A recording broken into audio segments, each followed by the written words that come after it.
Welcome to Silver Warrior's Journey, a podcast about resilience and reinvention in the second half of life. Today I am joined by Matt Paknis, a man whose life reflects both adversity and intentional growth. From the outside, his early years appear to be stable and successful. Beneath the surface, he has navigated challenges that would shape his identity and test his resilience in ways most people never saw. Over time, Matt didn't just survive those experiences, he transformed them.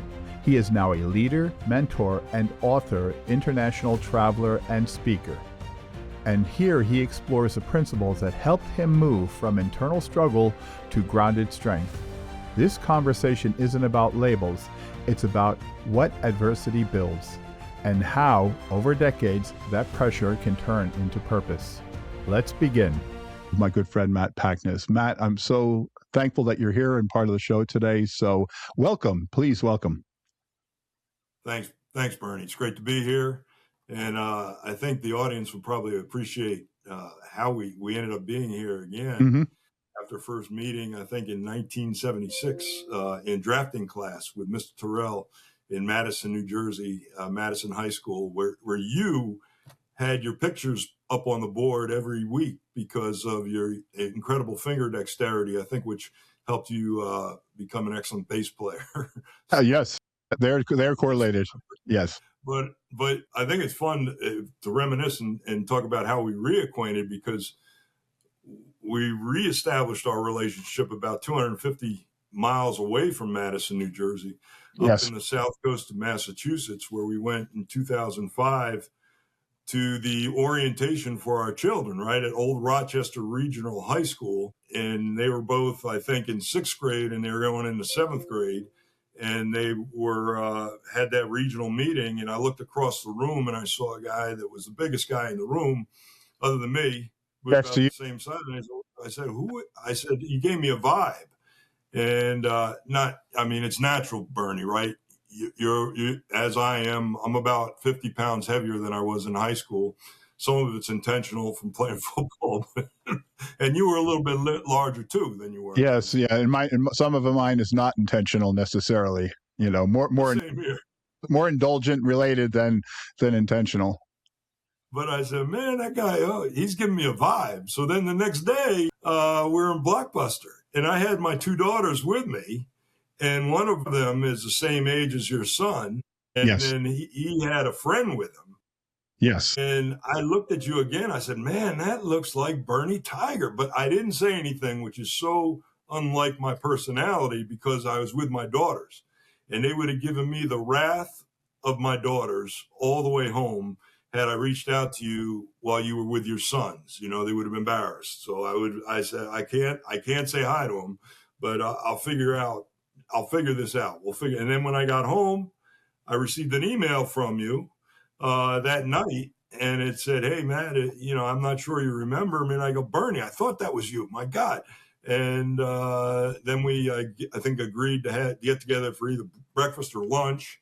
Yes. And in our quick call, you said you didn't have any memorabilia from high school, so I got some pictures from our teams, and we're actually standing next to each other in our 1977 undefeated state championship football team.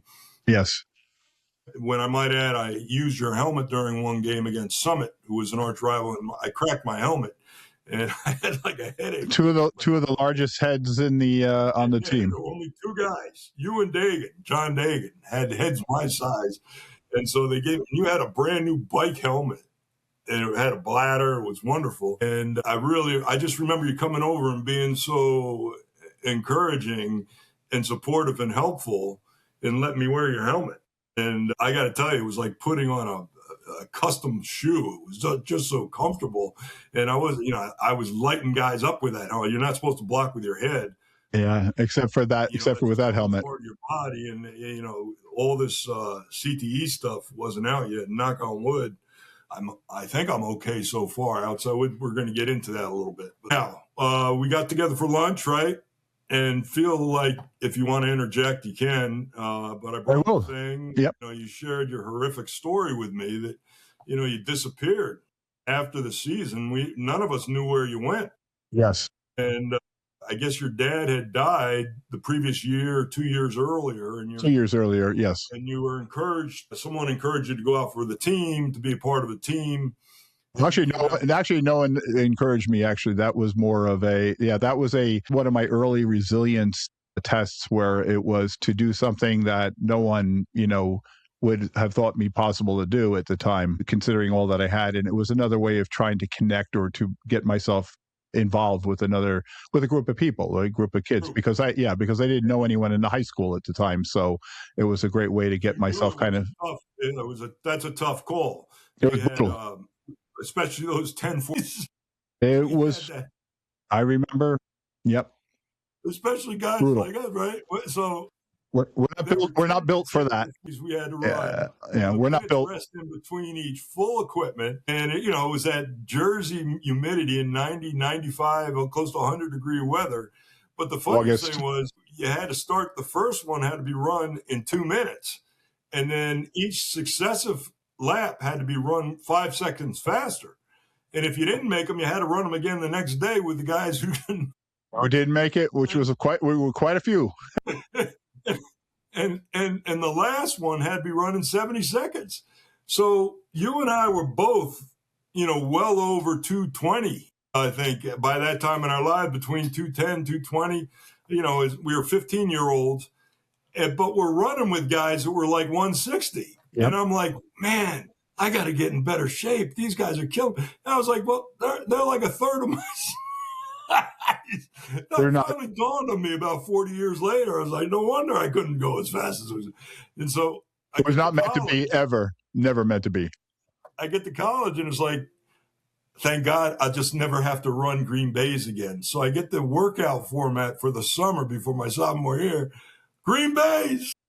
Did they get them from my coach or what? Yeah. But they had they graded them, that they prorated them so that linemen didn't have to run the same speed as the specialists and the receivers and the running backs. As it should have been. As it should have been. As it should have been. Period. It was like a cakewalk. I could have run it backwards. I was like, oh, no problem. Yeah. All the other linemen were dying. I was like, this is nothing. Yeah. I could have done them as karaoke the whole way. So anyhow. That was a deciding time for people, because many of them that did not make the team, as you remember, a lot of kids tried out, and those were usually those moments I remember were the ones where they dropped out and they're like, they were like, blank this, man. Coach, we're done. They're illegal now, but Coach was a Purple Heart from the Korean War, where Sergeant Major, I believe, and he was cultivating a unit. He was. Team. Yep. And that's what I learned more than, especially from going to Brown, where it's very individual oriented. I could see how you need a team, you need a community in order to really succeed. And he forged that into us. But then we went to breakfast, right, and we talked, and I had that one picture where you're holding up Paul Sanducci, our manager, about to throw him in the shower, and my mom, my dad, and my brother are in all there with you. Yep. And then we talked a little bit longer, and it's just wonderful. And we it was scheduled another meal at ironically, a restaurant called How on Earth in Mattapoisett, Massachusetts. It's an organic place, but it was good food. And in the interim, I was talking with our coach's son, who I went to kindergarten with, who was one of our co-captains my senior year.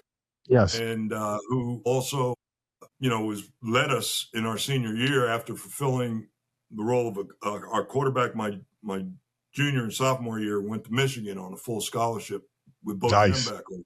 And he was replaced by Mark, who was really built more like a guard, but he played quarterback, and he was a coach's son, and he led us to the promised land. I mean, it was incredible, and he was our kicker too. But I said, hey, Mark, you're not going to believe it. I spoke with Bernie Tiger. He goes, Bernie Tiger? He goes, I was just organizing my dad's stuff, and there was one ring in there, and it was Bernie's. And I go, oh my God, because Bernie at breakfast said that his son doesn't believe he was on the state championship team because he has no memorabilia, no ring, nothing like that. So I said, well, do you have it? He goes, I might have thrown it out. So he calls me back within an hour, and he says, I found it. He said, the box has seen better days, but the ring is pristine, and I'm going to send it to you, but I'm going to send it to you FedEx because I don't trust the post office. Yes. So he sent it, and then we went to lunch right at How on Earth, and I slid the thing across the table, and I think you said, what are you proposing to me? I said, no. As did the waitress and half the team there. It's like, what's going on with this guy's here, man? We're in this little sea village in Mattapoisett, Massachusetts that all of like 6,500 people, and you get these weirdo guys, man. And so you open it up and you go, oh my God. Like you were like, well, let me know. How did it make you feel? It was amazing. Yeah. Well, one of the things and I recall, because somebody had told me back then at that, when the rings we were fitted, that it was you needed $75 to pay for the ring. And that's what I was told. And at the time my head died. True. Well, it wasn't true. Unfortunately, that's the truth. But that's what I was told and led to believe.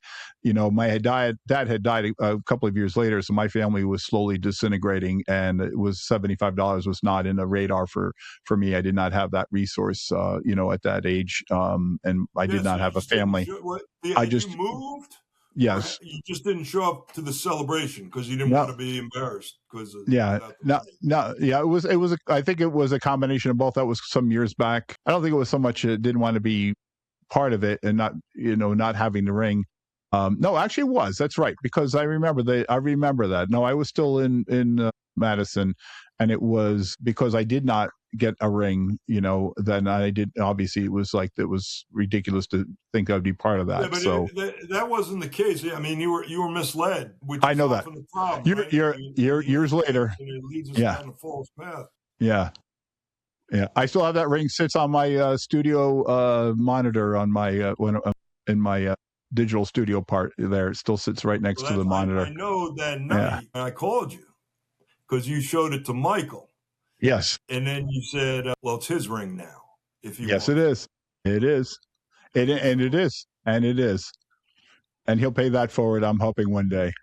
That's great. Yeah. And so, and then I told Coach and Mark, and, I almost brought Coach to tears. Wow. He goes, God, thanks for doing that. I had no idea. We had no idea how to get in touch with him.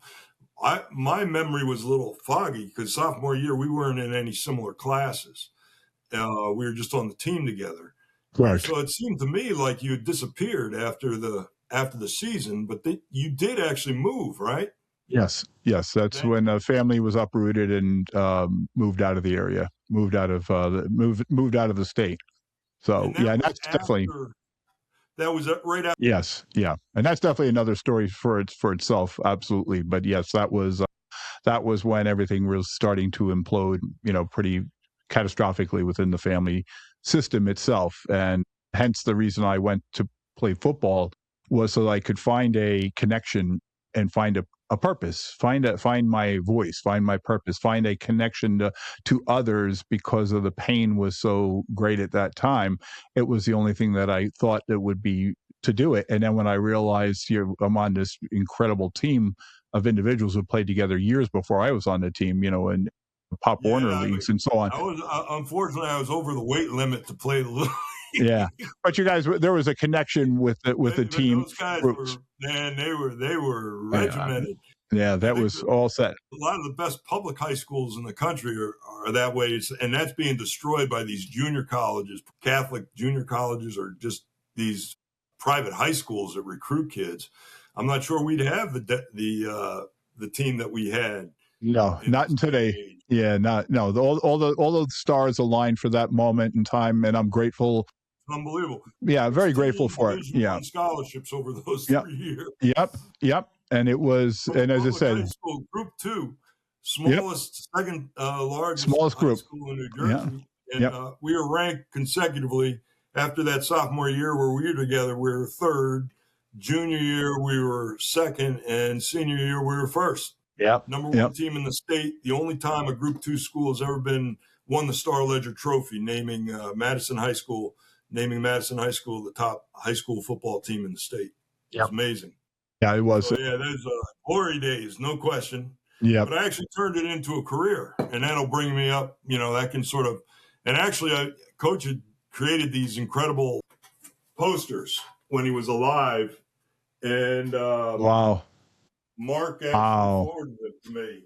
Wow, I didn't really request them; it was a gift. That was the first time I've seen that.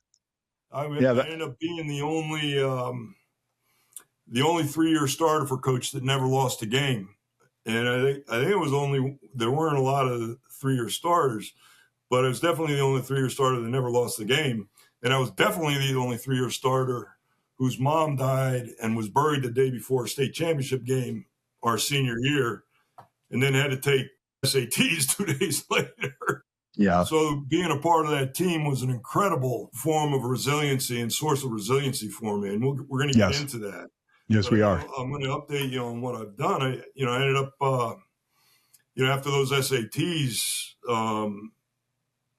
my mom's probably rolling over in her grave right now. She still can't believe that I got recruited by the Ivy League, because I had a disastrous, I had a good young childhood, but then from like about 3rd grade to 8th grade, some real bad things happened, and we'll get into that. And then, this football experience and other athletic experiences and my academic experiences. And, Harvard came to recruit me, and I asked most of the guys I went to high school with, a lot of them didn't go on to college, or, the ones that did, they went to decent schools, but, not a lot of us got recruited by the Ivies. And Harvard recruited me, and I asked my guidance counselor if Harvard was in the Ivy League, and he goes, "Yeah, Harvard's in the Ivy League." And just a little bit on there. And my mom would have said, "I can't believe it. I can't believe it." Anyhow, I ended up going to Brown, and I ended up having tryouts with the Patriots, the Giants, and the Denver Broncos. Didn't materialize, but a new staff came in. Both my head coaches, Coach Anderson that recruited me to Brown, and Coach Rosenberg, who came in my senior year, encouraged me to go to the next level, take it to the NFL. So I tried, but I had a problem bulking up. I never took steroids. I was strong and I had really good technique, but I was about 20 or 30 pounds under the weight, and I was going to move in. I played tackle in college. I wasn't going to play center. But it was more run-oriented, but I could also pass block. It was just very fortunate to have great coaches.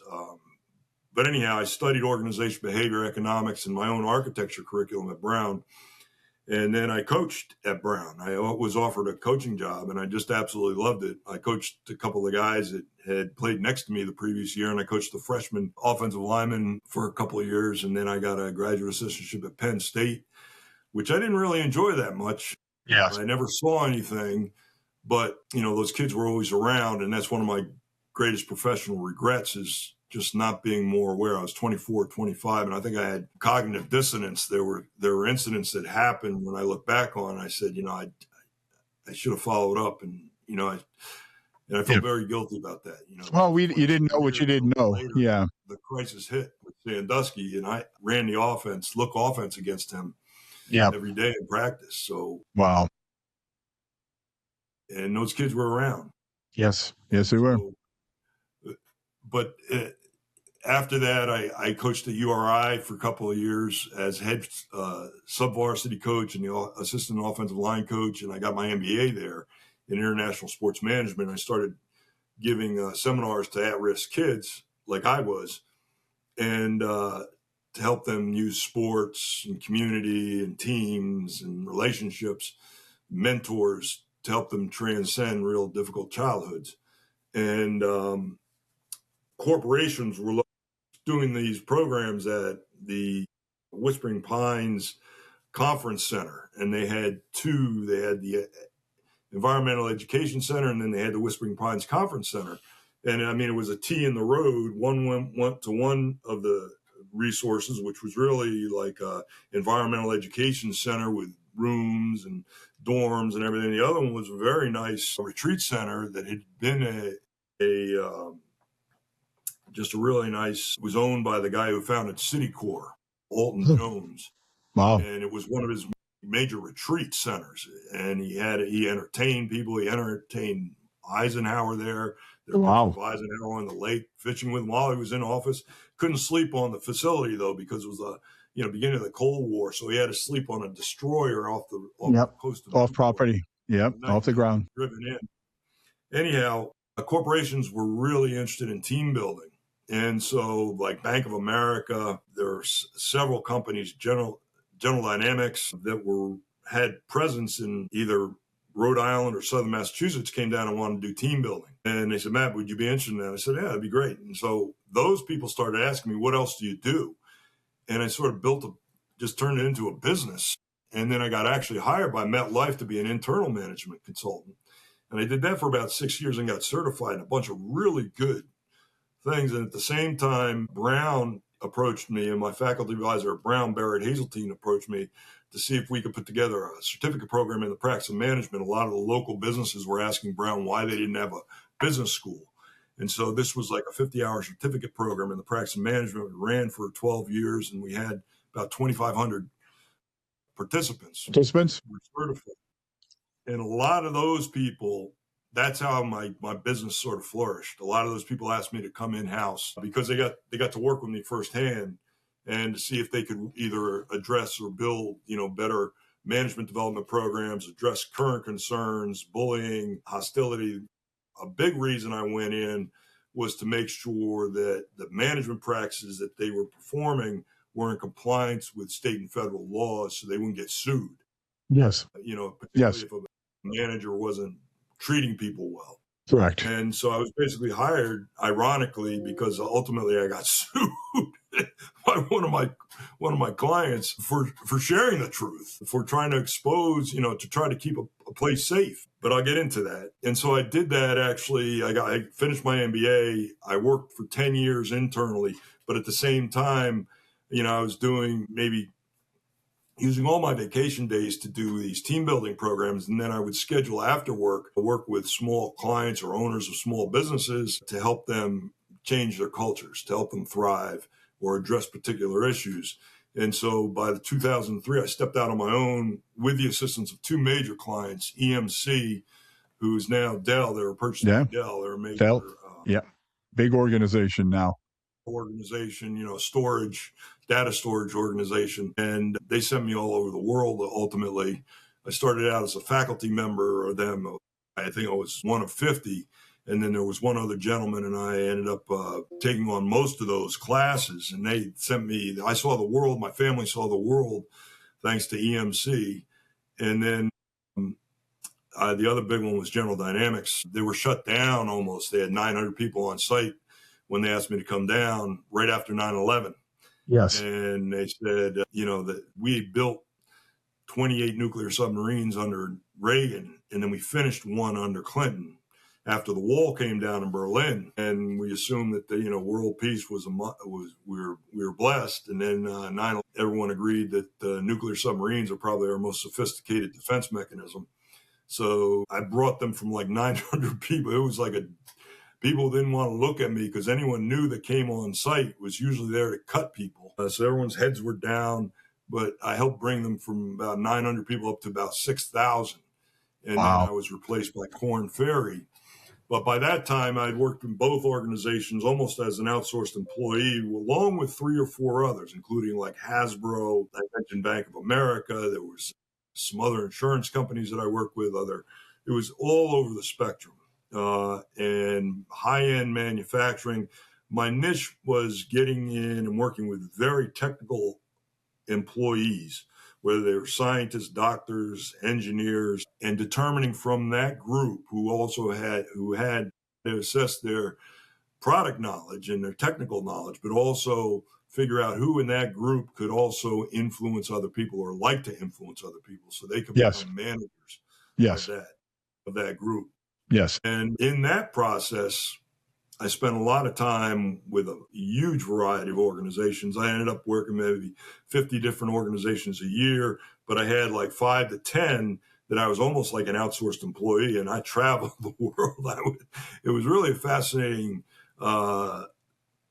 story, but the most important part of it is, right before I got my MBA in 1990, I got married. And then in 93, we had our first child. As you know, your son was born in 93. My daughter was born in 93. Then I had another child in 95. Then I had another child in 2000. So there was a lot going on, but having that family was just the highlight of my life. And I now have Bernie, and I know your son has recently been married. Yes. Congratulations. And my daughter got married a couple of years ago because, as a result, I have a granddaughter who's now 18 months. Yeah. And she's expecting a younger sister in August. And my daughter is thrilled because she and her sister are best friends, and they have about the exact same amount of time between their births as her two daughters. As her two daughters will. Wow. And so, it's just the circle of life is an amazing thing. It sure is. And so that brings us up to 2017 when I was approached by a division, an imprint, I guess, of Simon & Schuster, and asked if I could write a book entitled Successful Leaders Aren't Bullies. Take us up to 2017, right? 2017, they asked me if I could write this book, and I think it had something to do with the fact that Trump was in office for the first time, even though there's not anything about Donald Trump or about politics in the book. It's clearly just about workplace abuse and bullying, and that became sort of my specialty.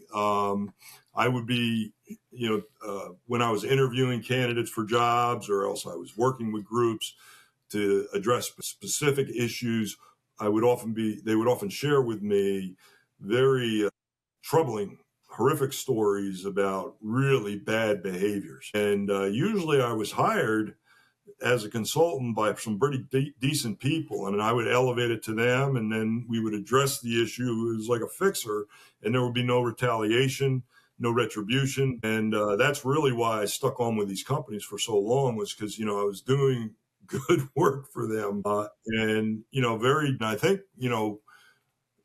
getting to win-win outcomes without lawsuits. We fix the problem or eliminate the problem and take care of the people that had been harmed or abused or bullied. Mm-hmm. And so, that's sort of the basis of the book. It's case-based. It's not, any theory or this is how you should. It's based on my actual experience. Recent experiences and successes. Ironically, one of the organizations that I consulted with, and then they hired me full-time, I was faced with an extremely dangerous safety issue, which I elevated. And as a result, they canned me. And then they claimed they could be identified in the book, but actually they then came after me legally and they sued me because I had elevated this major safety concern. And that is still going on. This has been an 8-year ordeal. And so talk about resiliency. We'll get back to that in a second. Yeah. But they've been facilitated by the federal legal system in the United States as well. So I've got a lot brewing right now. Yes. And without any specifics, but let's get back to our childhoods and talk about resiliency in general. Sure. So looking at we got to here, I just turned 64 last week.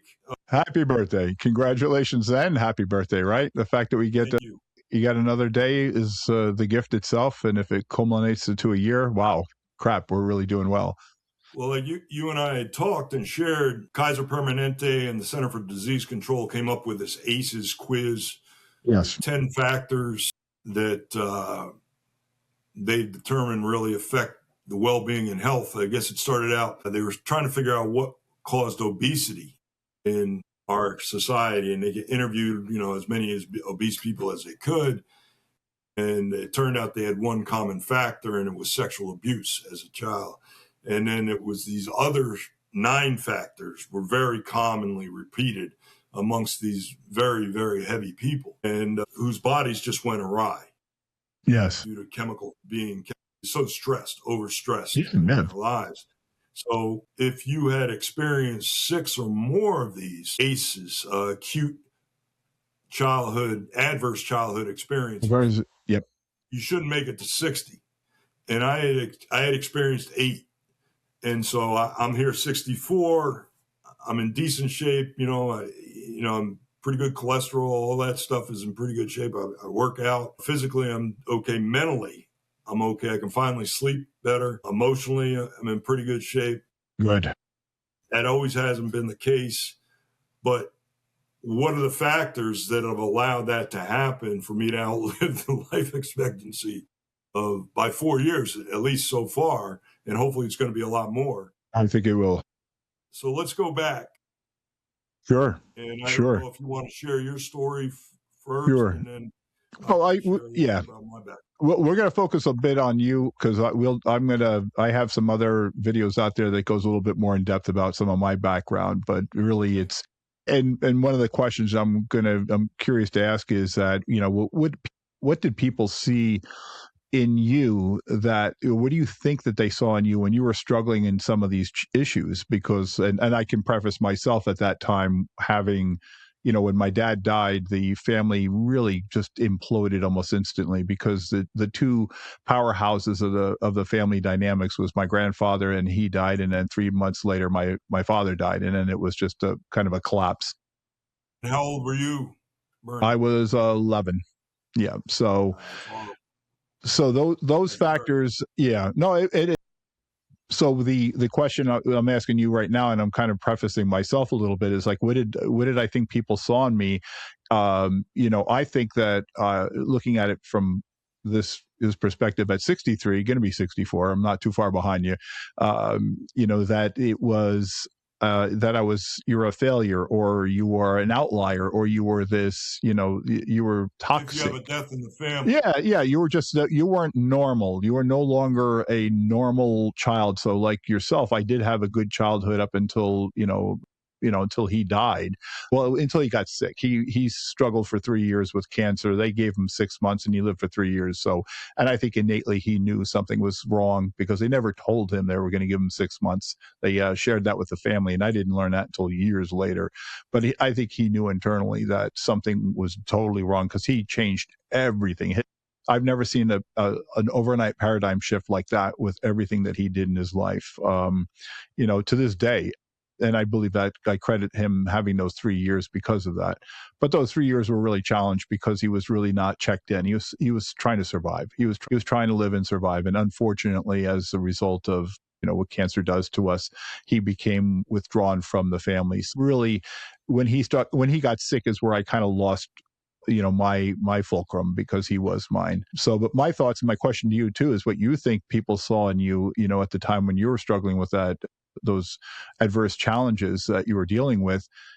My perspective is I thought the world saw me as that outlier. You were that weird kid, or that outlier, that loser, that you didn't fit anymore. And then that's, where that whole challenge really for me became the ultimate real challenge of survival, because it was, how do I fit in? I'm already an outlier. I'm looked at like this, and I didn't have any supports. I had nothing. That's the reason I joined the football team, was to try and facilitate and gain support. And I did, definitely through the teammates, and I absolutely did through you, Matt. You were without a doubt one of the highest factors of me staying and staying on that team. When everyone was dropping off. No, it was because I did see in you, some of me a little bit, and I admired your skill set, and I learned from your skill set watching you and listening to you and so on. But it was tough. It was brutal, and I remember going to feeling like an outlier. And I remember I did go to our coach at the time, and it took me. It took me 2 weeks, I think about 2 weeks, to get the balls up to do it. And it was, and I use that expression because it really was that kind of. Yeah, to go and see him. Fantastic. Yeah, but I went to see. Players would go see coach. No, he was somewhat untouchable. But it was that important to me to be able to find a resolve to my purpose or the direction, or to connect to somebody as a coach or an older person who could be a mentor. And that was my, it's like I've got to try. And then every for 2 weeks, every voice in my body was screaming, don't, you can't, don't, you'll be you'll be humiliated, he'll let and sadly I did, after 2 weeks of doing that, and I did approach him, and basically everything that I thought would happen came to fruition. He pretty much blew me off. I was an outlier. I was not one of his core teams. He said, "Oh, go just talk to your line coach, Coach Francis, or something Yeah, at that even time." if you were Yeah, one of his core team, you would yeah, have gotten we would have gotten the same treatment. yeah. Well, but there was It was a definitely a different, difference. unfortunately, Yeah, it was a different era. it was. But as growing up, and that's why I'm asking for your question. My thoughts were, yeah, how does the world perceive you? And when that happened, it validated the sense of worthlessness in many ways. But I didn't I'm stop the sorry. fight. Yeah, well, I didn't stop the fight. I stayed and I fought and I fought, Well, I know. and I continue to fight I know. far after that. So when you Yeah, were growing up, I know. Yeah, that's why I've wanted to maintain our relationship. I admire the absolutely, hell out of you, Bernie. absolutely. Well, no, for vice versa, Matt. This is absolutely reciprocal. But now in your experiences, which were different than mine, but trauma is trauma. How we get to that trauma point, and I work because I work in behavioral health. That's what I ended up at as my profession in my field. Ironically, right? It takes effed up people to work with effed up people, and I've come to understand that in a much different light today. But with that being said, your challenges, my challenges were different, but trauma is still trauma. And as a behavioral health clinician and specialist in this field for a long time, I've seen it and recognized it. And outside of the ACEs score too, as well, because like yourself, I was off the charts on that. But I didn't want to base myself on that when I look, and I wasn't until years later when I looked at that Well, just that's to more of take a a look. recent Yeah, thing. I think correct. what that helped me do is just validate. What your experiences were, what your It was experiences were. sort of discounted when I was a kid, and I was like, wow, people that have these need to address. Otherwise you're going to have sleep disruption. You're going to have Oh, it was huge. intrusive thoughts. You're going to Yeah, have some mental yeah, health issues. yeah. But it opened up a much larger, bigger can of It's worms just than like its initial. Yeah. like getting hit by a car. You're going Yes. to have some major physical damage. Well, Yes. trauma is unfortunately quiet, right? Yes. So It is. a lot of trauma is quiet, and so it's internal. But the Yes. damage is comparable to like breaking several bones. If you It don't is. address it right, they're not going to Yeah. set correctly. They're not going to heal Yeah. correctly. And so you've got to go get the help you need. But yeah, getting back to my story, and I'm going to preface this by saying I just spoke to my dad. He called me on my birthday. He's 90 now, Wow. and Congrats to him. he's in a rehab facility because he had to go through a couple of surgeries. He and I I've always loved him. I've always respected him. I've always been a very diligent and dutiful son. But starting at a very early age, he had a very challenging childhood, I guess, and there was a lot of aggression, directed at him, I guess. And so, what happens often in families is if you don't have professional intervention, which he didn't, that aggression, that cycle of aggression is going to repeat itself. Thank God my sister and my brother were not targeted, but as long as I can remember, especially when I was playing with my sister, for whatever reason, my dad would come after me, and he would often hit the back of my head. Bernie, and we've already referenced it. I got a big head. Yep. And Yeah. so it was a pretty Yep. easy target. But it was always the back, and to this day, I have a lot of pain in my neck and my back, and actually compressed. Yeah. I had 3 compressed vertebrae in college, and I think the assumption was that I got to play in football, but I don't think that was the case. I think it was from these hits. And Backhands. Yeah. this isn't about my dad. I'm not attacking my dad. No, I It's understand. about helping other people. Yes. And so I think my story is important in order for help, because that's the one thing I wanted to be more committed to than anything in my life, is to stop that cycle. And God bless that happened. I never touched my kids. Hmm. in a bad way. And so, I never hit them. I never physically, obviously, would never injure them. But there are even pictures of me at family gatherings crying because, I'd get together with my cousins. We'd be having so much fun. And then for some reason, I'd get whacked in the back of the head in front of everybody. Yep. And, Yep. on my manuscript, I have actually a picture that I submitted, the whole family together. I'm in the front in tears. I didn't cry out loud. I just took it in because it was sort of like a mixture of, I was confused.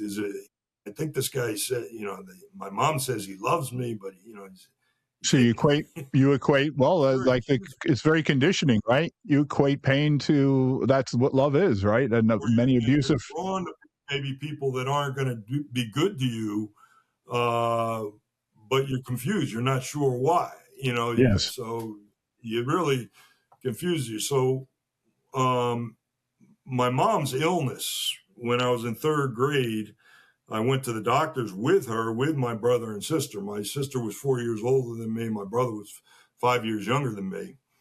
And I was in third grade. I was, I think, 11 years old.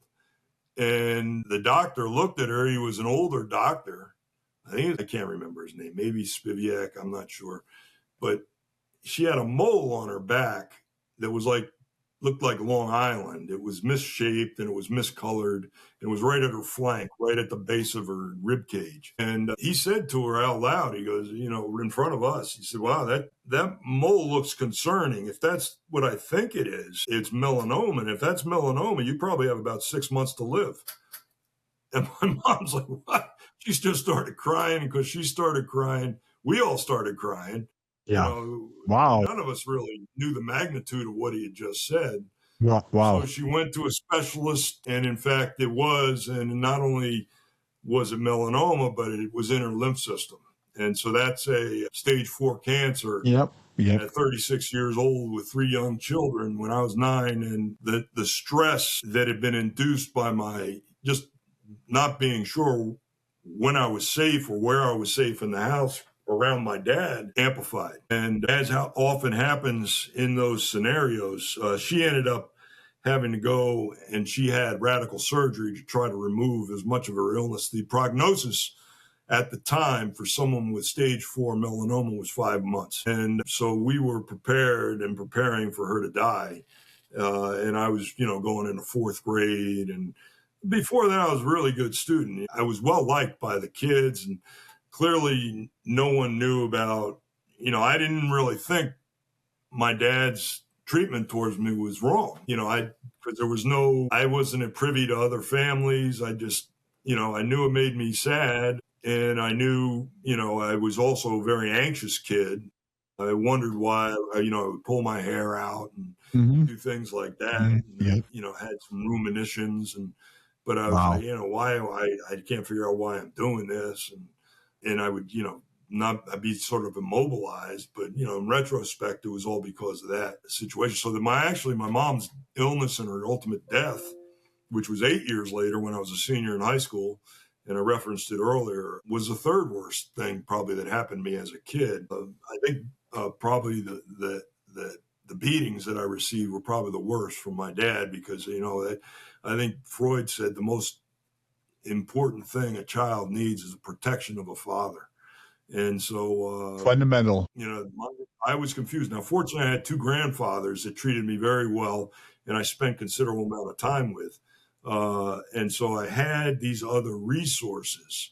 And my dad was quiet with me. He didn't really talk to me. I had a sense he didn't like me too much. And then obviously with the physical, but, he professed, to be a dad. He was strong. And I don't know if he liked being in the situation. I'm not sure he liked my mother that much. Wow. But anyhow, what often happens with kids whose parents are sick and not around and who have experienced physical abuse, I was targeted for sexual abuse by a man in my neighborhood, and Yeah. that started not long after.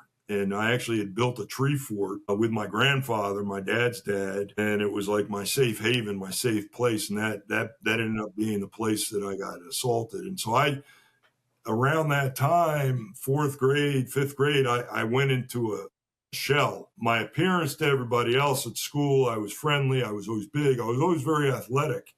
So actually kids would, this is a dual-edged sword. Kids would actually compete with me.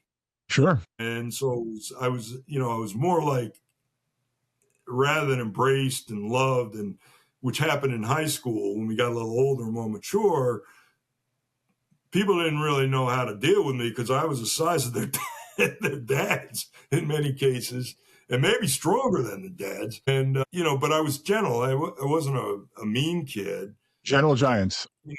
And I had been smart, but then I withdrew and I couldn't concentrate. And I had all these compulsions and really intrusive thoughts, OCD all the way. And I ended up having like a 50-cent piece size bald spot, a couple places in my head, and I'd have to cover my hair. I went to the barber once. They said, "What the hell happened here?" And I was so embarrassed. I said, "Oh, I got hit in the head with a rock." And, I didn't want to talk about it, but it was all show. And very few people knew other than her good friends. Like my friends, when my mom died, a lot of them were like, we didn't even know she was sick because her spirit was so amazing. Yep. But she was really sick. She would go in for checkups every 3 months. And, I guess she was in remission. But then come my junior year, she started getting headaches. And I remember her driving with me after it was the snow was from the blizzard of, no, that was 78. 79 was when I got I remember her just being very gracious. There was a lot of snow on the roads. We had this big old Buick estate wagon that was super wide. And it seems like every time we came to a curve, a truck was coming the other way. Wow. And she never complained. She never, she just trusted me. And that's the way she was with her life. Like I never saw her cry. I never saw her complain. I never saw her pity herself. She was just a gracious, loving person. And she would help out in our elementary school. And she would help kids that sometimes need a little extra help or need a little extra love because she was trained to be a teacher.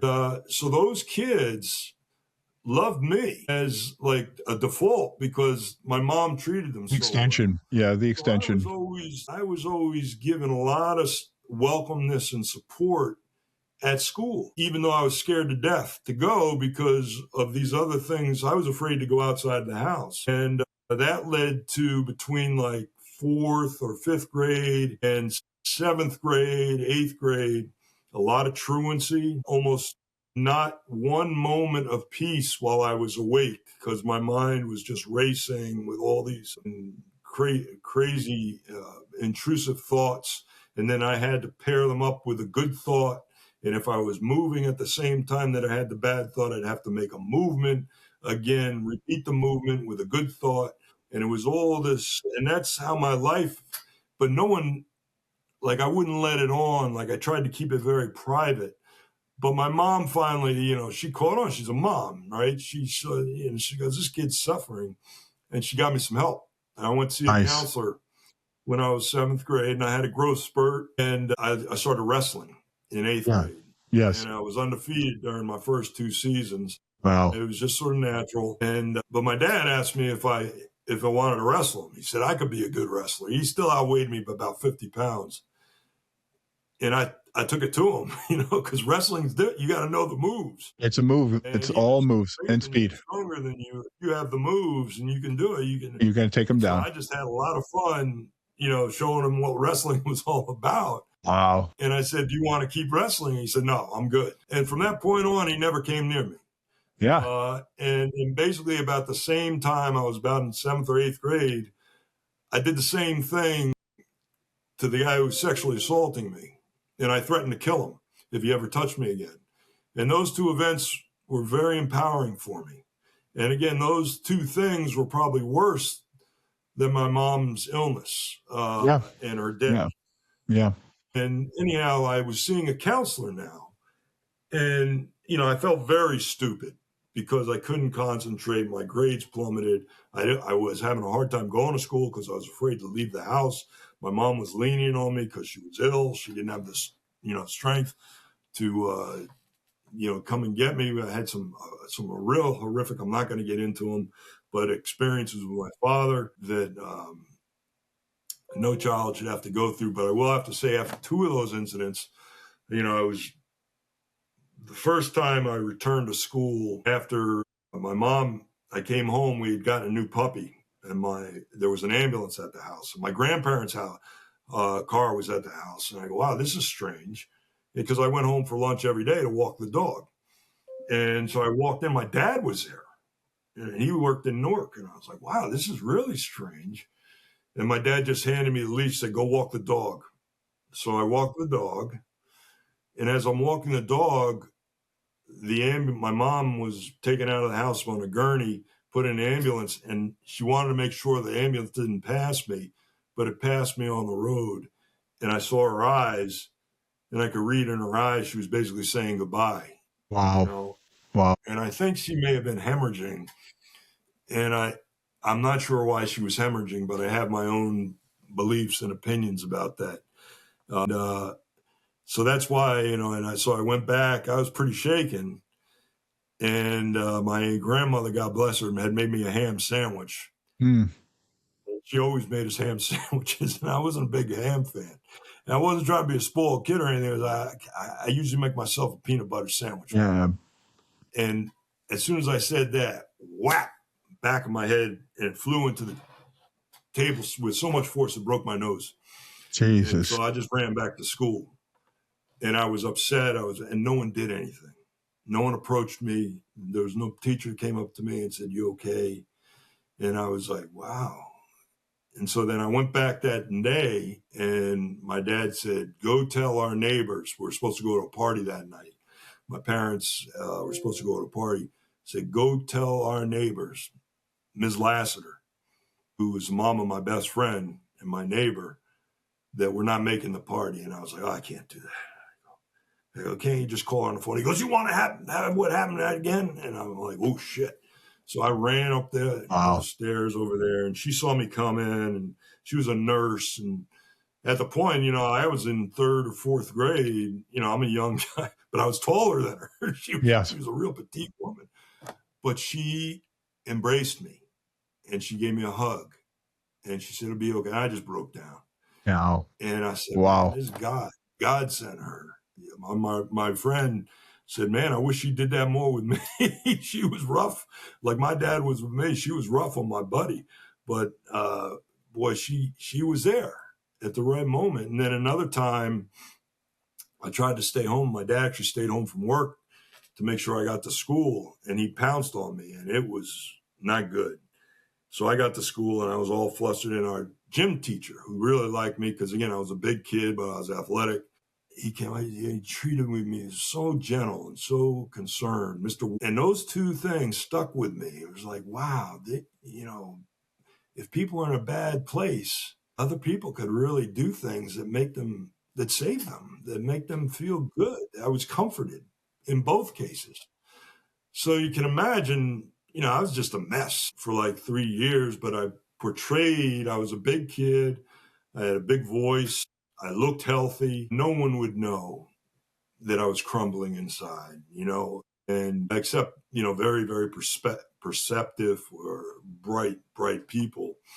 But again, I was also, we grew up in a pretty competitive town outside of Manhattan. Yeah, sure did. I had those traits of being a big kid who had been at once a good student. I wasn't a good student anymore. And I imagine everyone made fun of me and inside jokes, and parents were like, yeah, he's a big kid, but he's dumb as a rock, all those things. And so my mom got me this counselor, and he started giving me intelligence tests, and he's like, you're off the charts here. Something's amiss. And so I stopped that abuse, which was really triggering all this OCD and everything. I started being able to calm myself. Well, that stuff doesn't go away immediately. It lingers because it actually changes your brain. Yep. And it started slowing, and my grades started turning in 9th grade. Then I became very involved in football. I had a religious experience in the Scouts at Philmont, where we were scheduled to climb up the Tooth of Time the last night there, which is one of their big branding mountains, yep, and watch the sunrise. So we merged with another group from New Jersey, and their male leader got us lost. So I ended up somehow being in the front and guiding our two troops up the side of a mountain that shouldn't have been climbed. Not It wrong. actually had been climbed by kids in the middle of the day the week earlier and had an avalanche. And a lot Wow. of kids broke their legs. And I'm doing up in the middle of the night. I'm like moving rocks and trying to. So I found a path, and then got to the top of it, and we had to climb over a path, like on the parallel bars. There were two sides of this crevice, and our legs dangled underneath. And I didn't know how far. It was pitch black. Could have been a bear down there. Could have been dark. Right? And Seriously. I sort of made a way across. And everyone in the group had to go through it because it was like between two ledges. Yes. And then there was this just drop. And we had some bigger kids in the group that I would grab and bring over. And then we got to the other side, and there was this lip. And we got up on this ledge, and it was actually in front of the Tooth of Time. But we were able to see the sunrise. But before that happened, I collapsed. But before I collapsed, I turned my life over to Christ. And I said, no matter what happens in my life, you got me through that. I'm going to follow you for the rest of my life. You got my back. And then I just passed out. My mom had got me the Campus Life magazine. She had become very religious with her and blessed, with her longevity. And so she wanted to impart in me and my siblings a strong faith. And it's a very private faith. I don't go out and try to convert people. No, internalize. Yep. It saved me. In addition to the counseling I received, in addition to the growth I received, it was a whole combination of things. Yes. Being surrounded by decent coaches and teachers, spending all my extra time rather than coming home and being abused and just like getting inside my head and just being down, getting involved in football, wrestling, and track. And doing well in them, and being, pushing and challenging myself, and just finally, the guy going into my sophomore year after this event down in Philmont, he said, "How are you feeling? I mean, you're getting pretty busy." He goes, "You still want to keep up?" And I go, "Well, yeah, I felt like a crutch in a way." But he goes, "Well," I go, "Be honest, I feel like I'm in control." And he goes, "You're done." He hit his hands on the table and he said, "If something else comes up," he goes, "but you're done." And that gave me a reaffirmation. Now, I went through, and like I said, my senior, so then it turned. The highest grade I got between 5th and 9th grades, I think, was a B. I may have gotten ninth grade, it started to turn. I may have gotten a little higher, but definitely between 5th and 8th grades. Everything else was either C, D. I didn't get any Fs because they just pushing you through. Yes. I should have repeated school, I think. Between my 10th and 12th year, 12th grade, that's the lowest grade I got. I got 1 B. Everything else was A's. Yeah. And I was like, and I'd even sit in the class. So I was able to calm when those outside triggers were eliminated. I was able to get calm, even though my mom was still ill, and there was still that tension between her and my dad and me. It wasn't as intense, especially because I was now playing football. My dad, that was like a big thing for him. And so that was his approval. So I calmed, and I'd be in class, and it was like, wow, physics, chemistry, some of the toughest classes, the trig, calculus, and I'd be like, I've been in here. I know this stuff. It just came to me. So again, it was a blessing. Often, I felt embarrassed. I would get the high grade in the class, and the teacher would call me out, and I'd be like, I don't want that attention. I don't want that attention. Yeah. Just let me be. I'm very driven, and but it's a great sense of internal satisfaction, especially what I've been through. Yes. And so then, my senior year, I was one of the co-captains. My mom went in August, and they said, they didn't tell us directly, but she didn't come back. Her body that was covered everywhere. Her brain, everything had melanoma in it. And so, I would go see her after practice. And then inevitably, like we had one of the Carrie in our class was a horseback rider, and she fell off the horse, and she was in a hospital. I stopped by to see her, Mr. Zitelli, our guidance counselor, was there for, I don't know, he had a back surgery. I stopped in to see him, and I realized the importance of visiting people in the hospital. Yes. I was going to see my mom, but I, would just stick my head in to see their faces. Like when you come in, it's like, wow, that means something to these people. So that stuck with me, and I've tried to do that throughout my career and throughout my life. But anyhow, my mom died the week before our state championship playoff game, 2 weeks before Thanksgiving. I was called in. I was, you got to say goodbye. It was that Sunday. And,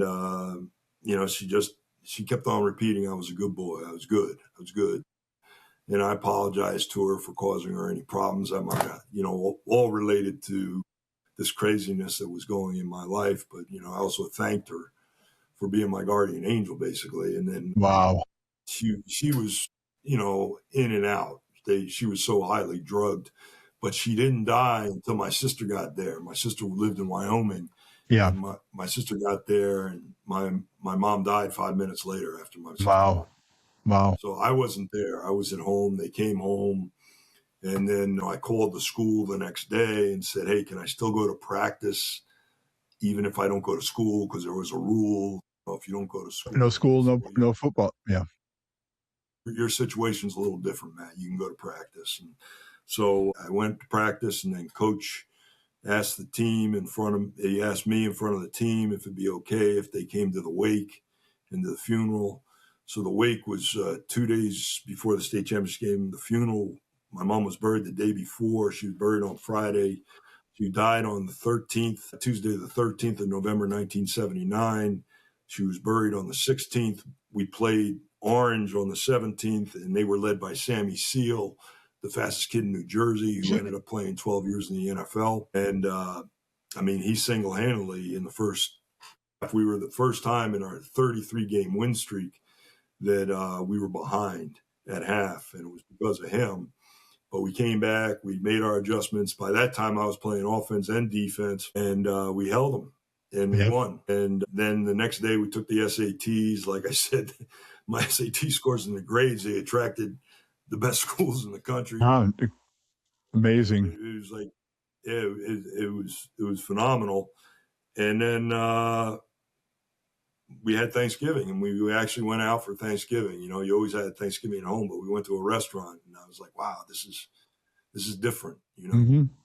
It was a nice restaurant. It was a nice meal, but, we usually had it at home, and, I just said, this is different. My mom's not here. And it was, at that point, the way it happened and the way it rolled out, and without her, no one really knowing she was that sick for those years, it became more like, wow, the captain of the football team who got named All-State, he played the day after his mom was buried, so it was more like, it wasn't isolated. It was almost like, wow, this guy, there's something going on here. This guy, and so it was tragic, but at the same time, it sort of upped my level of expectation for myself. And I said, if people can get through this with the support of a great team and a coach and a community, I'm not the only one. No one knew the other side of the story. No one knew about the issues with my dad or with our neighbor. And again, to this day, I love my father. I do. He's had difficulty, and my stepmother have had a lot of difficulty with my story, but it's not about them. That's right. It's about helping other people. That's right. And I've tried to explain that to them. So, it's about helping others and helping others stop the cycle. So anyhow, my dad disappeared not long after, he just wasn't around. And so I didn't know whether he was working more or whatever, but he actually gotten involved with another woman. And within the year, he got married to my stepmother. And so the whole recruiting process, I was, I got recruited by the Ivies. My final decisions came down to West Point, Princeton, Brown. Wow. I think UVA, Georgia Tech, University of Richmond, William and Mary, all those schools, Wow. decent schools, had some good football schools. Penn State came in, looked at me, said I was too light, but they liked the way I play. And I reference that because one of the reasons I went to Brown is because we were scheduled to play Penn State. We actually played Penn State when they were reigning national champs in '83, and I was a starting right offensive tackle, and the 3 touchdowns were scored to my side, and we had over 400 yards offense on them. And we lost 38-21, but we Yeah, won but the second still. and third quarter. Wow. And we brought a lot of national attention, very favorable national attention to Brown. It was a little To the different. school. There were many fewer football playing Division I schools, Yes. and there were a lot more kids. It was the end of the baby boom. Yes. So there was a lot more parity. All the Ivy League was actually Division I when I started as a freshman. We were the same level as all those schools. So we played Penn State, we played William and Mary, we played West Point, and I think Yale played Boston College the year that we played Penn State. So it was a little different level. But yeah, the whole recruiting process, I mean, if looking back on it, I'm not sure the coach at Brown just would not get off my case. And I told him, I said, Coach, I appreciate all your attention, but I just don't feel as comfortable there as I do at West Point. I like the structure. My coach from high school, was a sergeant in the military, in the Marine Corps. Yep. And master sergeant or sergeant major, and he, I just responded to that, but he wouldn't. He goes, "Well, if you go there, you're not going to play in the NFL." If They're going to say, in the NFL, I'd be yeah, getting recruited and be being offered by all these major schools. But it was different then. Like, yes, a lot of the guys that got recruited, the nutrition, the weightlifting. I never lifted free weights. We lifted Nautilus, which was I'm the only contemporary who played the offensive line from high school. Without the free weights. Still has all my joints intact. That's right, because you didn't have that weight bearing. A lot of Nautilus. I was very flexible. Yeah. So we lifted, I started lifting weights, and I had the frame, no question. And I put on 50 pounds, and I got on the NFL's radar. I played 2 years. I had to sit out a year with those compressed vertebrae, came back, went through all the tests for the NFL. They were interested. And so I ended up staying up the first 3 summers. If you're given a scholarship, the Ivy League can't give scholarships, but at the time they could get you a really good summer job, legitimate work, and I ended up working with one of the better Wall Street firms, a very boutique investment bank. The first 3 summers I was there at Brown for 5 fall semesters, 3 spring semesters. I played 2 seasons, sat one out, and then played 2 more seasons under the NFL's radar. My last season, the last summer I worked up here, and I worked for a construction firm that ended up building the Pizzatola Center, which is the basketball center at Brown. And I actually introduced the model to the deciding committee. And the owner of the construction firm wanted me to do it because I was, a known athlete by that time. Respect. And they thought it would be pretty cool. And they ended up deciding on that. But it was named after Mr. Pizzatola's son. Mr. Pizzatola was a gentleman that I worked. He was my benefactor at Lazard Frere, where I worked in the summers on Wall Street. And I mean, if my mom had known all these things, I'd do all these things. She was like, she'd be out of her mind. I can't believe. Or she could believe. And so I coached then at Brown for 2 years, like I said, and that's where we'll catch up. And then I coached 2 years at Penn State, as we had mentioned. And then I coached 2 years at University of Rhode Island, got my MBA, started my own business, and that led me to where I am today. But I think as a kid, people looked at me like he's a big kid, he's a tough kid, he's got a perfect family. My parents were high school sweethearts. My dad was best looking in his class. My mother was most liked and most versatile. Everyone loved my mom. There was an appearance that it was an ideal family, like it was Leave It to Beaver. Yep. And that wasn't the truth. Right. And I think those kinds of appearances can be very dangerous. It's the same thing with alcoholism or any substance abuse. There's an appearance that everything's great, but inside really, everything is imploding. Yeah. yeah. No. And so really what helped me was being able to go, and I think the counselor that I had ended up giving me assessments, like timed assessments, and he would expose me to stress while I was doing, that, because stress was really getting in the way of me being able to function. Yeah. Interfere with my wrestling, the skin-to-skin contact. In the wrestling room, I had no problem beating people, and if my head was right, I had no problem beating people. If I got that skin, it was like my kryptonite, skin-to-skin contact. It just, because of my background, it just was awful. And so I can't imagine. Even though they wanted me to wrestle in college, I was like, I'm not going there, man. Even though I had matured and adult, I probably would have been a good wrestler. I think I'm undefeated at Brown. I'm I'm 1-0 because I went out and got a forfeit for them. Wow. But, other than that, and I rolled around with the heavies, and I always did well at Brown, but with all my gear on, right, with all my sweats and everything. So anyhow, Separation. Getting back to your question, I don't think I had the feeling that I was ostracized or just the opposite. I felt like I had to hold up to a standard. And when my mom died, that support structure went away, especially then when my stepmother came on board. And I'm not going to get into talking about her in a bad way, but she was about the absolute opposite of my mother. And I know you left your family, Bernie, and that was a very difficult move for you when you were young. Well, it was very different. Yeah, very, very different. It was probably a healthy move. It was a mentally healthy move.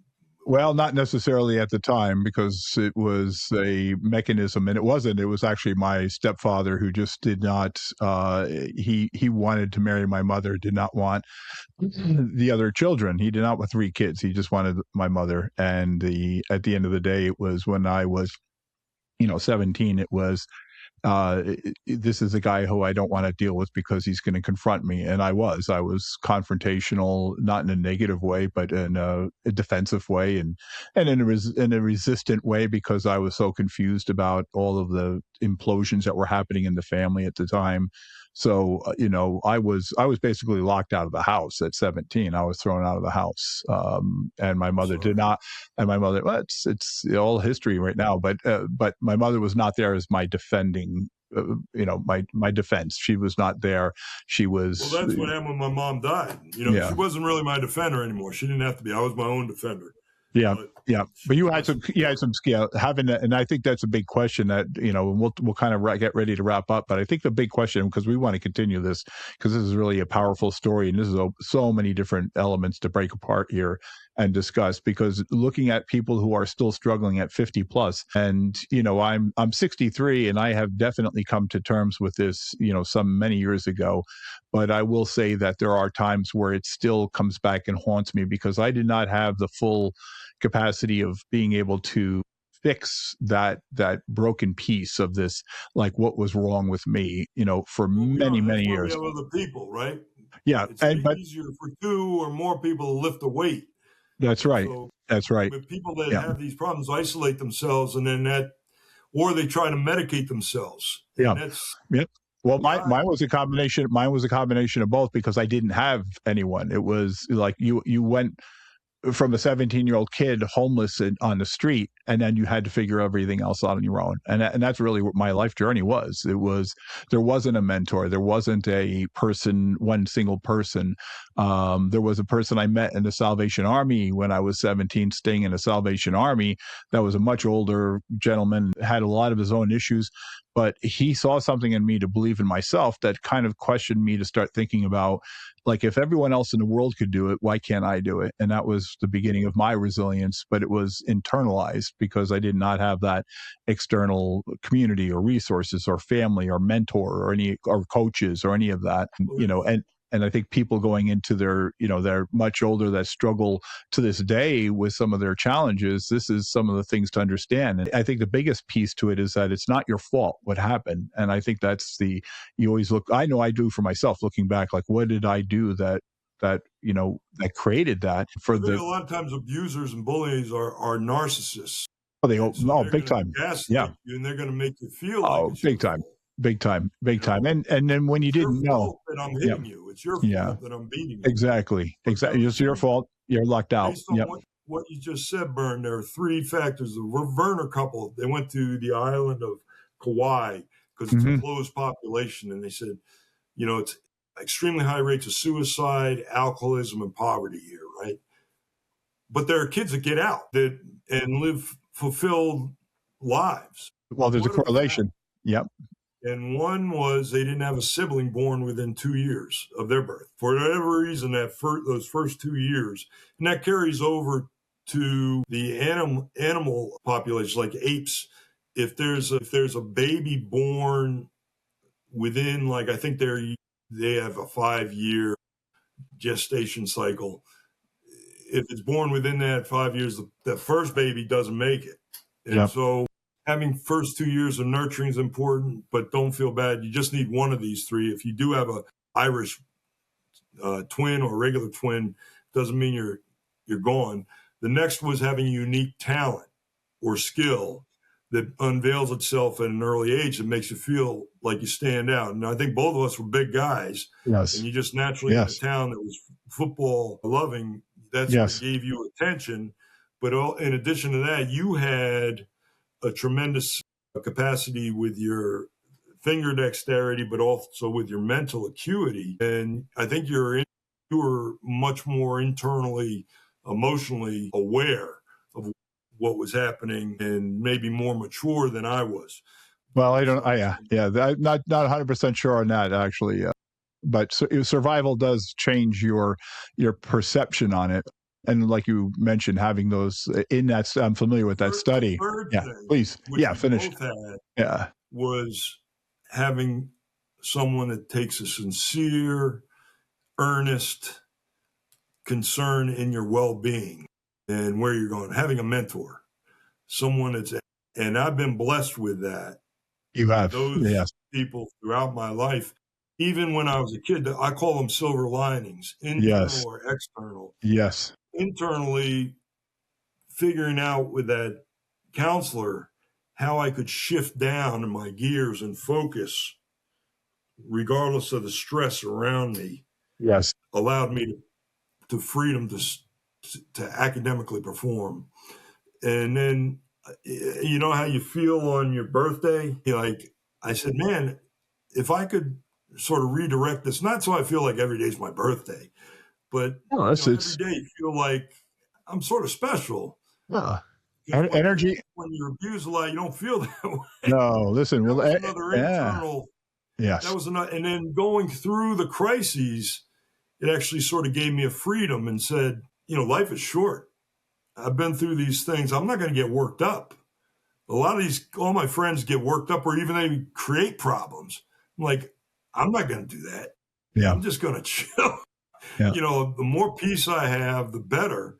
Yes. Those were three things that allowed me to find silver linings internally, especially the one slowing down and focusing, but also sort of putting things in perspective and saying, I'm getting a little, get over yourself, enjoy life, don't worry. And a lot of times if you've been abused, you become very self-focused. Then the external silver linings I had these gracious friends and families that would invite me over for weekends. I had a friend invited me to Giants games, the open day at Giants Stadium. Wow. He invited me over his house all the time. He had a heated pool. I mean, his mom had a monkey, for God's sake. Wow. From an old chimp from TV. So, I had these fun things to look forward to that were provided by other people, birthday parties, going on fishing trips, whatever. That really, we had a family that I would go, they had a farm, and I'd go, it was like the fresh air fun for me. My mom would send me out there, I think, to really get me away from my dad for the weekend. and Yep. just maybe, to do some cool stuff and to try to calm down. So I had a lot of really good things that happened internally and externally. The one thing I wish we could, and again, I call those silver linings. And if someone's suffering now, like in their 50s or 60s, is to think back. They've gone through a lot, They have. but they've also pulled through a lot. And there's been something that made them feel good enough to pull through. And my encouragement would just be never to give up, because right around the corner, something's going to happen. Yes. It's going to change your life for much Yes. better. Yes. And Powerful. so just keep plugging and trying to find what that silver lining is, because there's one in every situation. And then the other side is collectively. I think, like, when I went back to school after that luncheon incident, my grandparents were in the room, by the way, and my grandfather just shook his head, and my grandmother said, "Oh, Billy, what are you doing?" And no one did anything, and they knew, but they, everyone saw me. I mean, it wasn't, but it's like these situations with Enron or Sandusky or the Third Reich. They put these blinders on. It's a tacit of approval. Using your platform here to get people normalize exposing bad behaviors, because once we expose it and neutralize it, it doesn't control us. That's why a lot of people write about their own experiences or journal about their own experiences. Journal is a huge piece. Yeah. Journal is a huge piece. Right? Yeah. To share the secrets. Yep. To identify your cognitive distortions, to identify behaviors that are associated with those distortions, to choose healthier options and behaviors and thoughts in the moment, and then to surround yourself, like I've done with you, Bernie, surround yourself with healthier people. And rightfully so. But that's pretty much yeah, I like that, Matt. Yeah. So for those who are 50, and it really is trying to connect with the community, and I'll have some information in the link below, our link below, that'll have some information on our community here for this program. But one of the real takeaways, Matt, your story is amazing. And again, we will have to continue this going forward, because there's so much to really break apart and decompress, to have that conversation where we can really discuss it, because you and I have so much similar, but there's so very different ways that we got to where we are here today. But yet here we both are. So it's like the end in mind. How do I get to the end in mind? The journey, the path, the ebb and flow, the peaks, the valleys, the left and right hand turns will all be they're evident in everyone's journey, but it's the end in mind. However you got to where you are here today, and I love the idea of your birthday daily. If you think about it, every day is truly a gift, right? And it doesn't. And I was able to understand that. Not everyone years ago had that opportunity. For some reason, my mom was able to make me feel good on those days, and I've always felt good. My dad too. He would go out of his way to help me, especially in front of friends. He want to show that we, they were behind us. So yes, I wake up on my birthday, I'm like, wow, why don't I feel this way every day? Yeah. Well, listen, is it right? And those are, because you talked about these cognitive distortions. It's truly, energy flows where your focus goes, right? So whatever we focus on, there we go. It's it's that mindset. You focus at a wall in a car, you're going to hit it, right? It's that alignment of understanding that, what do I want to focus on? What does that look like? What could it potentially look like if I can't see the full vision of it now? What would I want it to be? What manifestation would that look like going forward? And, and a lot of my journey had been is that manifesting the vision before, even knowing fully and completely what it is. And for those who are 50 plus, who are still struggling with these anchors from the past, as you mentioned so perfectly, that you've had silver linings, because if you're here today, you did something went right somewhere, because you're still here and you're still fighting the fight. And I think the good news is that having that connection with community, we'll have information below. I will also have a lot of information on Matt Paknis as well in the description below for anyone who's looking to connect with him. And the big piece is that, and I really appreciate this today, Matt, and this is the thing that I look forward to when you and I get to connect, is having those continued connections, and you don't have to have a history. We have a history, but we have a lot of empty space that was between those first and second stages of that the vignettes of our lives journey, right? That played out. There's people who don't have necessarily a lot of people in their lives. And what I encourage individuals who are struggling with, look for that group, look for the community. Today, it's easier to find good people than ever, even though people are misled by a lot of the technology and the internet and obviously social media and all of the hoaxes that are out there and the wannabes and the instant claim to fame stuff. There, underneath all that noise, there really is a great collective group of people, and however you find them, they are there. And it's the idea of just reaching out. You would be surprised that most people just have to reach the hand out. And that was a lesson I didn't learn until years later, that I just had to put my hand out before I realized that there was actually somebody else on the other end who could be receptive. So for anyone who's out there right now struggling and they're 50 plus, there is a solution. There's always a solution. There's an answer to everything. And if you want to make something change in your life because it's not going the way you see it, or you want to just kind of get a realignment, one of the biggest pieces to that too is just first connect with somebody, because it gives you the chance to talk. And if in the interim, we talked about journaling. Journaling is one of the most powerful tools that I used that saved me years ago. And I learned this practice years and years ago. That whole psychological, our neurosystem, skeleton system, that whole tangible, right? And to this day, it is one of the most foundational pieces of my journey on a daily basis because it's tangible. I write it, I can touch it. The words, Matt. I know you. Sure. Great. Gallup did a poll and this reinforced that. I think the ultimate goal here is happiness or sense of contentment. And satisfaction with your life rather than being on edge all the time and concerned or anxious. And Gallup did a poll and he said 3 things make adults in America happy. Number 1, finding a cause larger than your immediate family and contributing to that cause. Something you believe in. Yep. Number 2 is finding and using your unique competencies and skills. Like everyone does something naturally easier than 10,000 other people. What is that? And people that are happy tend to find that and use it.